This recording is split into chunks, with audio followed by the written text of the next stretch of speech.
Let's take you to the highlights of round one of the Lucas Oil Made Pro Motocross Championship. It's the Rockstar Energy Drink Hangtown Classic just outside of Sacramento, California. First, the 250 class. Moto number one, Geico Power Sports Honda's Trey Canard is going to grab the whole shot and battle it out with KTM rider Tommy Searle. But that didn't last long. The 377 of Christophe Pourcel would take the lead and check out to a seemingly easy moto win, but no. Pourcel would throw it away and crash, opening the door for a rookie, Eli Tomac, who had worked his way up to the number 2 position to take the lead. Tomac looked like he was going to win the very first professional moto he ever entered, but he would crash as well, leaving Searle and Pourcel to duke it out for the moto win. On the very last lap, Pourcel would make the pass, take the moto win, with Searle and Tomac second and third. Moto number 2, Will Hahn pulls the whole shot, but a big first turn crash leads to a red flag situation. They restart Moto 2, and Will Hahn grabs the whole shot again.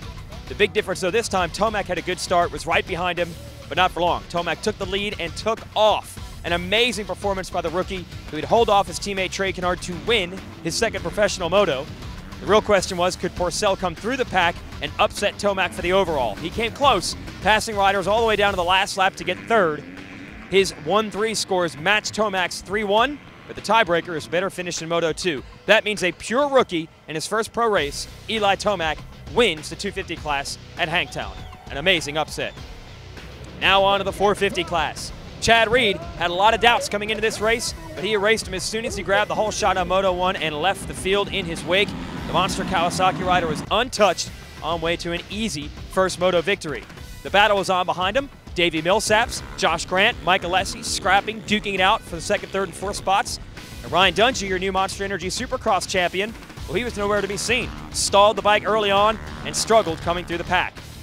Late in the race, the battle continues. Grant passes Alessi. Alessi passes Grant back. Grant gets Alessi again. And then in the very last lap, Grant rallies, goes after Millsaps, and takes over the number 2 position. Chad Reed wins over Grant, Millsaps, Alessi, and Brett Metcalf. Second 450 moto, whole shot this time is going to go to the 350cc KTM of Mike Alessi. And just like Chad Reed erased any doubts about him in Moto 1, Alessi did that in Moto 2, checking out, leaving the field behind. The question was, could Reed get far enough forward in the order to prevent Alessi from winning the overall? And he did. Reed, through traffic, was able to get third, but 1-3 scores. He would edge Alessi, who went 4-1. A good solid day for Davi Millsaps, who had a third and a second. Grant and Dungey struggling to move through traffic in Moto 2. They were off the pace. Chad Reed wins the Hangtown Classic, and he carries that number 1 plate with the point lead into Texas. And that's where we'll be racing in 2 weeks. The Freestone National in Wortham. Be there, allysports.com for more information.